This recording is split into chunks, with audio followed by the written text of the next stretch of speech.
Climate change refers to the long-term changes in temperature and weather conditions.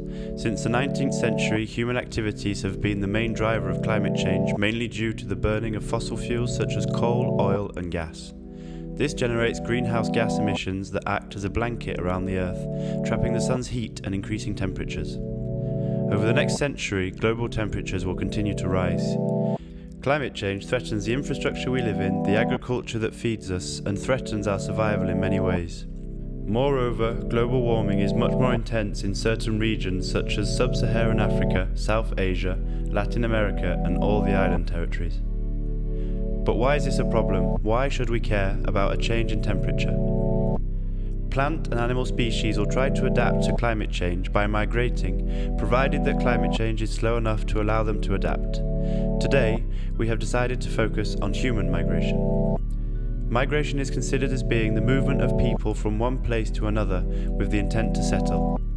There are two categories of factors that influence people's decision to migrate: push factors and pull factors. Climate change and all that it entails is considered a push factor, as in it forces people to leave as if they were pushed. Human migration has long been around. Populations have moved since before Christ to try and find more suitable places for growing crops and to ensure their survival, but the causes are not exactly the same. Every day, vulnerable people are forcibly displaced due to impacts generated by climate change. This isn't something that is going to happen, it is already happening now.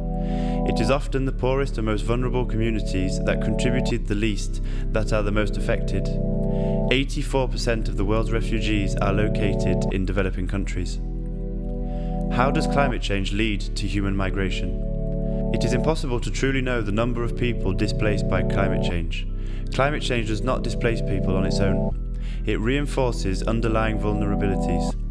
It is creating increased competition over resources and leading to intercommunal tensions. One of the main causes of migration is the deregulation of the water cycle. Rising temperatures in some regions warm the ambient air. Warm air can hold more water, thus more water is evaporated and larger clouds are formed as the water vapor cools at higher altitudes. Near the oceans or in wetlands, precipitation will therefore increase, which can induce more extreme events such as floods. In dry areas, the phenomenon will be the opposite. Evaporation will increase, but the small amount of water that evaporates will not allow the formation of clouds large enough to induce precipitation. This causes an acidification of these areas and drought, which can strongly impact agriculture and accentuate the risk of wildfires, strongly penalizing ecosystems and the human activities that depend on them. Climate change is also accelerating the melting of glaciers and leads to an increase in river recharge during warm periods. However, in winter, falling snow turns into rain, preventing water from being stored in the glaciers. The water will therefore flow directly into the rivers, and in summer, there will be less water in the rivers, which will have dramatic consequences for agriculture. Melting ice contributes to sea level rise, as well as to the expansion of oceans due to the rise in temperature of the water they contain. These events are already causing marine submersion in island states and coastal areas, or in some large deltas.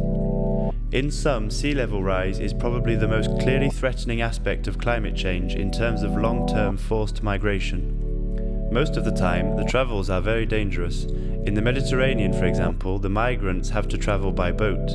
There have been over 23,000 deaths and disappearances in these waters since 2014. However, the travel is not necessarily the most difficult part. The arrival can prove to be very testing also. Climate change is now found to be the key factor accelerating all other drivers of forced displacement. Most of the people affected will remain in their own countries. They will be internally displaced. But if they cross a border, they will not be considered refugees. They find themselves in a legal void. Although we refer to climate refugees, the concept does not entirely exist in international refugee law. Those who leave their countries in the context of climate change or disasters do not qualify for protection under international law. But the term climate refugee does capture the sense of urgency, the vulnerability of populations, and the need to be proactive about the situation.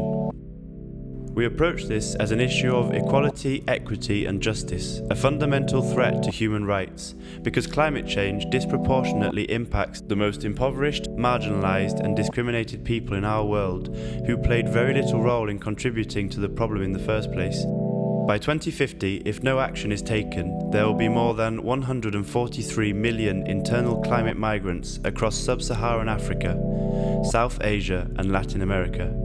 If we act now, it is estimated that we could reduce the number of climate refugees by 80%. Actions such as reducing our emissions of greenhouse gases now and integrating climate migration into development planning would help considerably to reduce the number of refugees. The window of opportunity is still open to secure resilience for all, but not for long.